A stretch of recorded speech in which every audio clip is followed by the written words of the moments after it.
Maya, what did you just tell him to do anyway? Pray. Oh, before that you said not to touch what? Don't touch mom's boobies. Yeah. That mom's boobies. What can you? What can you? What were you saying? Touch your boobies, your own boobies. Touch yourself. He does not have boobies? And your nails. What? Tell me exactly what you were saying. What were you saying?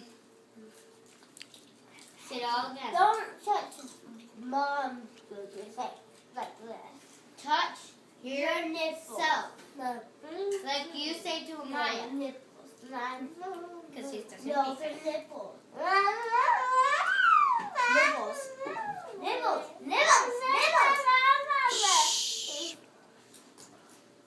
Touch yourself. Brandon, don't talk with your mouth full, please.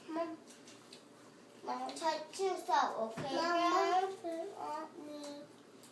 you just love Mama, but touch yourself, okay?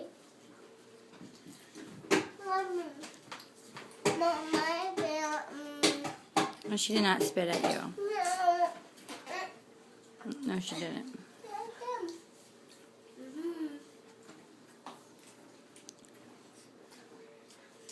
You said no. Okay, yeah. I didn't. Brown, did you hear what we said? Instead of touching mommy's boobies, you have to touch yourself. Because it's not polite. It's not polite. If I touch you, would that be yourself? Might that make no sense. Brown, if I touched you, was that yourself? No, Mommy. No, Mommy. Brown, if I touch myself, would that be yourself? You have to touch you. Nobody else. Like we say in school, keep your hands to yourself.